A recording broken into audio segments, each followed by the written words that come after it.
A lot of us struggle with forgiveness because we honestly think it means that now you have to have this relationship with the person after they offended because that you forgave them, or that it is like a permission slip allowing this to now be okay with what this person did.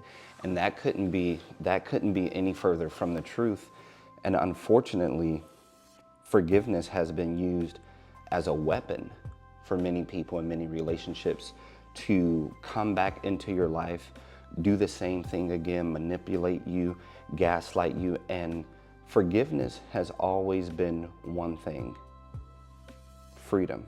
Forgiveness has never been and will never be and should never mean that now I am obligated to have a relationship with you, or now what you did is it's understandable, it's okay. And that's why we struggle with it. That's why we can't give this thing away, because we think we're giving it away to them as a gift to free them from what it is they've done. Now, who they are and what they've done, that's between them and whatever they believe in. Life, God, the stars, the moon, like whatever people believe in. That's between them and their thing. Forgiveness for you is freedom. This has nothing to do with the other person, contrary to popular belief. And I know that people have used this forgiveness in your life as a tool to manipulate you and take advantage of you, or do the whole thing over again because you let your guards down. No, forgiveness is like a passing. You allowing something that has come into your life to continue to go on, and now it doesn't have to be in front of you mentally or emotionally anymore. And that is why a lot of us still get triggered. That is why a lot of us have old problems on new levels. We've created these dominant neural pathways, and now this is the way we see life. Now this is we're on this new level, and we're still operating and functioning with old tools. And that is why you have to let the forgiveness happen, because you have places to be. You have things to do. You have newness to live. You have new relationships and new chapters of your life to experience. But as long as you think forgiveness is about the other person, you'll be here for a very, very long time. And there are things that are looking to land in your life mentally and emotionally, but they don't have the space to land because you've still got this unforgiveness harbored in your mind, in your heart, in your emotions. You can't even look at relationships the same. There are things that you want and you desire, but because of that unforgiveness that you harbor, you can't trust this thing because it looks a lot like that. And it sounds a lot like that.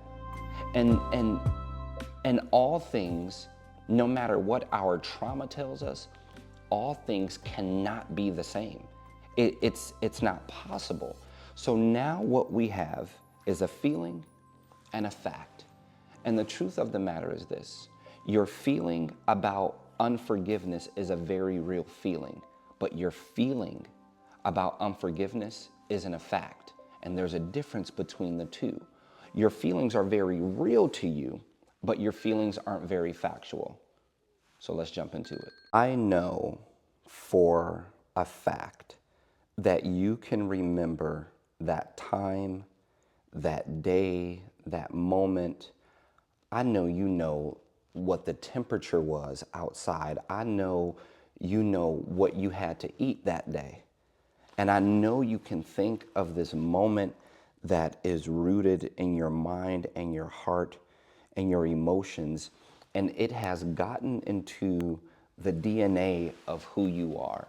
It has gotten into the way that you think, eat, sleep, breathe, and all that. And because here's the bottom line: what you're not going to do is hurt me again. What I'm not going to allow to happen is for you to come into my life and make a fool of me. That pain that I felt that day when that thing happened, when those things happen over and over and over again, yeah, no. That will never be me again. And I get it. You're right. You're absolutely right. You should not forgive and just be ignorant. You should not just forgive and just think that everyone is perfect and they understand where you're coming from now, and oh, well, this person understands forgiveness, so I'm not going to do that. No, you are right to still be cautious. You are right to still have wisdom. But one of the things that we do when we don't forgive, we effectively build this wall to keep those harmful things out, those things that have hurt us. We effectively keep those things out. But there's a balance in the height of this wall that you're building.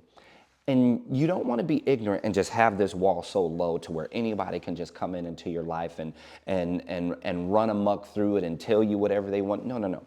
But you also don't want to have it too high so that the things that you actually desire and the things that you need and the things that are looking for you can't get in either. See, you did a good job of building this wall. They are, look, let you have it your way. They are not coming into your life to ever hurt you again. But there are things that you do desire. And what's hitting me right now in the moment while I'm recording this video is that some of us have been hurt so bad that we don't even desire the things we once desired.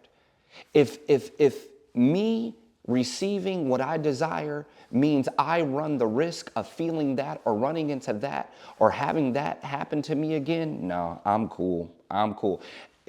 Forgiveness does not care about your happiness. I know, epiphany, right? Forgiveness does not care about what it is you desire. So if unforgiveness has to rob you, if unforgiveness has to rob you of your dreams, of your goals, of just your happiness, of just your peace and your joys, you don't have to have your breakthrough or your happiness or your love or anything like that tied to a thing, because it being wrapped up in who you are and in what you do is more than enough.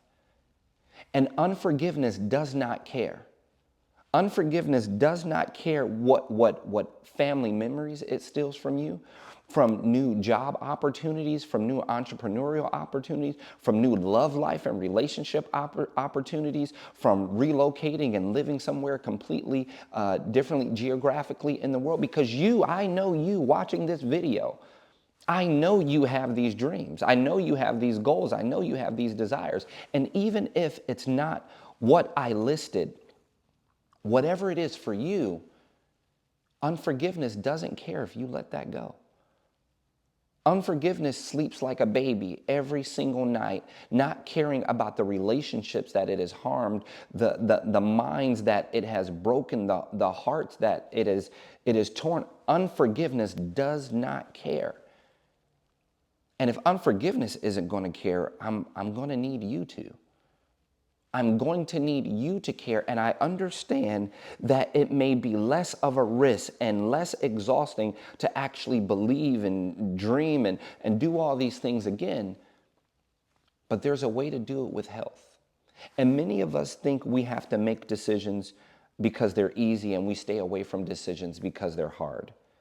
And the fact of the matter is, we shouldn't consider how easy or how hard or difficult a situation is to make a decision over. The only decision you should be looking to make is if it is necessary or not. And the fact that you have been created, the fact that you are here, the fact that you have this mind, this outlook on life and all that, you deserve to live that life that you desire. If unforgiveness isn't going to care, and the people who are out here causing damage aren't going to care, do not let ignorance disrupt or break down or tear down your intelligence.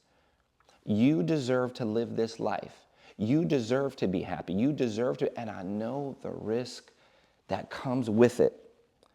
But man, is it less of a price to be paid than to not be walking in this full joy that you're supposed to be experiencing? This life is supposed to be a gift for you.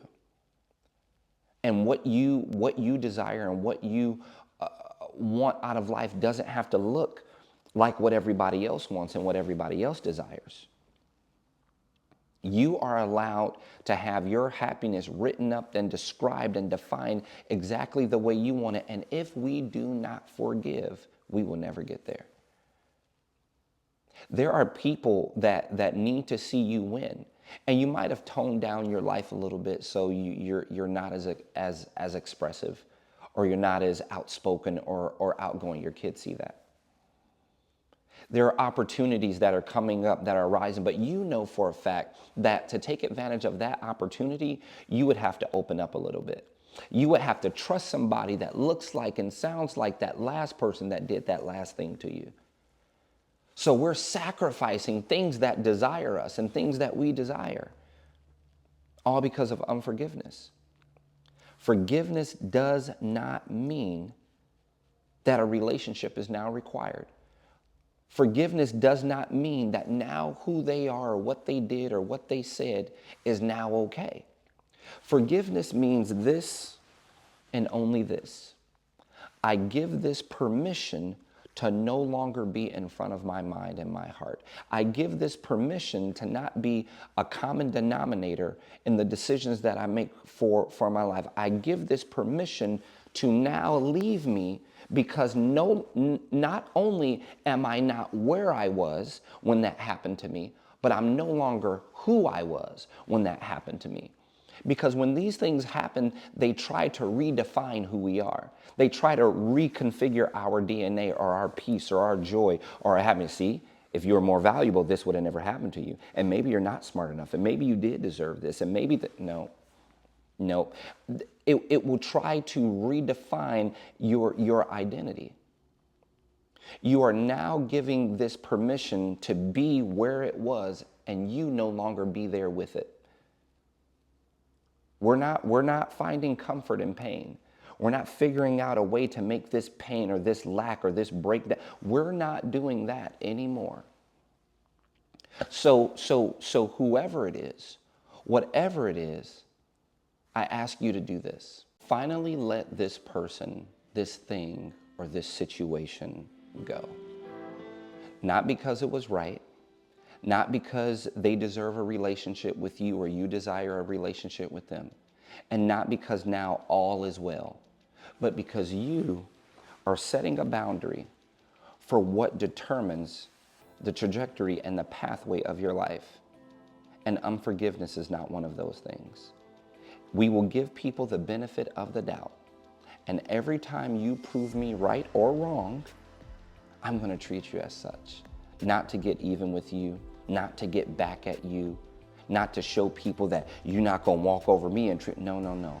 But because I own my peace. And yes, I cannot stop or control every single thing that happens to me in my life. But what I can do is control how I react and how I respond and how I allow it to affect me after it's happened. Because there's so much more for you. There's a version of you that doesn't even know you. There's a version of you that you don't even know. And I think you guys should meet.